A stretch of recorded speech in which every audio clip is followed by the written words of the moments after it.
రైతు రుణమాఫీ రిజల్ట్ వచ్చినప్పటి నుంచి కొత్త ప్రభుత్వం ఏర్పడి నుంచి చర్చ నడుస్తూ ఉంది. 2 లక్షల రుణమాఫీ ఇస్తామని ప్రభుత్వం ఎన్నికలకు ముందు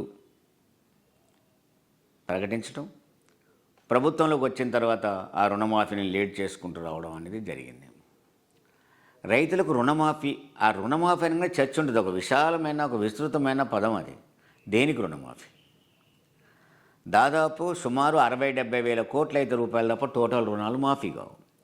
లేదు అందులో 2 లక్షల వరకే రుణం మాఫీ చేస్తాం రైతులకు అని. ఎంతమంది రైతులకు? ఏ రైతులకు? సుమారు 80 లక్షల మంది రైతులు తెలంగాణలో ఉన్నారు. దాంట్లో ఒక క్రైటీరియా పెట్టుకున్నావు అనుకున్నావు. ఏం క్రైటీరియా పెట్టుకున్నావు? ఏ క్రైటీరియా కోసం నువ్వు ప్రకటించావు ఆ రోజు?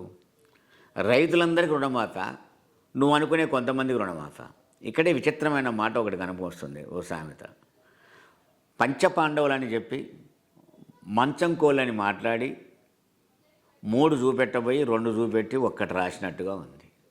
మాట మాత్రం పంచపాండవులు 5 చెప్పారు, వచ్చి రాసేసరికి 1 వచ్చింది. ఆ 1 ఇతరో కూడా లేదో తెలియదు. ఈ రుణమాఫీ అలాగే పరిస్థితి కనపడుతుంది. ఛాలెంజ్ బై ఛాలెంజ్ అని చెప్పి అధికారపక్షం ప్రతిపక్షం ఛాలెంజ్లు కూడా నడిచాయి. రుణమాఫీ చేయలేవు, నువ్వు రుణమాఫీ మొత్తం కనుక చేసినట్టయితే నేను నా పదవికి రాజీనామా చేసి రాజకీయాలని తప్పుకుంటా అని చెప్పి హరీష్ రావు ప్రకటించడం. నువ్వు కనుక నేను చేయకపోతే, నీ రుణమాఫీ ఆగస్టు 15 లోపల చేయకపోతే అసలు మరి నేను ముఖ్యమంత్రినే తప్పుకుంటా అనే అంత పదం వాడకుండా ఛాలెంజ్ స్వీకరిస్తా అన్నాడు. మరి ఛాలెంజ్ స్వీకరించడం అంటే ముఖ్యమంత్రిగా తప్పుకోవడమే. అంటే నేను చెప్పినట్టుగా పంచపాండవుల కథను పట్టుకొచ్చేసి 1 రాసేసి నేను రుణమాఫీ చేసిన అని చెప్పుకుంటే అది లెక్కలకు వచ్చేది కాదు. రైతులకు రుణమాఫీ అన్నావు నువ్వు. ఏ రైతులకు? ఒక క్రైటీరియా పెట్టుకోవాలి, ఒక క్రైటీరియాని. అది ఆర్థిక క్రైటీరియానా? లేకపోతే రైతులకు ఇప్పటికీ రైతు బంధు నడుస్తుంది ఇప్పటి వరకు. సరే వీళ్ళు రైతు భరోసాగా పేరు మార్చుకున్న రైతు బంధు ఇప్పటిదాకా నడిచింది.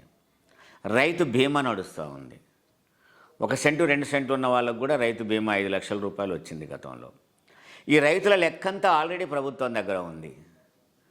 దీన్ని మళ్ళా రైతుకు పాస్బుక్తో లింకు పెట్టారు.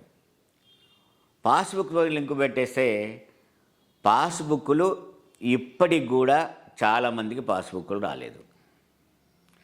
ఎగ్జాంపుల్ ఎవరికో కాదు, నాకే రాలేదు పాస్బుక్. 1,16 కోటి మన ఎకరం 16 గుంటల ఆ ల్యాండ్కు నాకు పాస్బుక్ ఎంత రాలేదు, నేను అప్లికేషన్ పెట్టుకున్నప్పటికి కూడా. అట్లా ఎంతమంది రైతులు ఉన్నారు పాస్బుక్లు లేకుండా? ఏజెన్సీ ఏరియాలలో, గిరిజన ఏరియాలలో 170 యాక్ట్ ఉందని చెప్పేసి అక్కడున్న రైతాంగానికి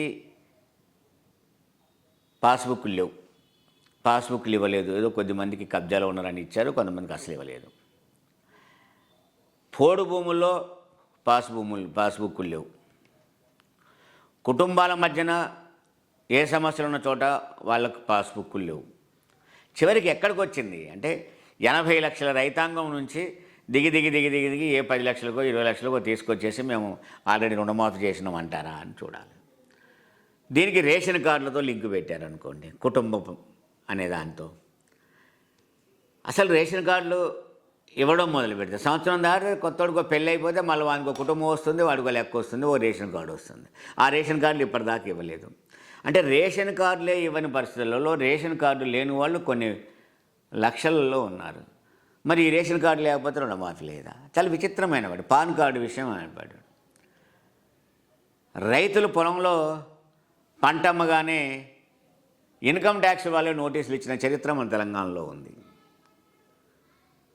పాన్ కార్డు ప్రతి మనిషికి, భూమి ఉన్నా లేకపోయినా పాన్ కార్డు తీసుకుంటా ఉన్నారు. ఒక రైతు కూడా తన రుణం కోసం పాన్ కార్డు తీసుకుంటాడు. పాన్ కార్డు ఉంది కాబట్టి నువ్వు కోటీశ్వరుడు, నీకు లేదు రైతు రుణమాఫీ అంటే అది ఎట్లా కరెక్ట్?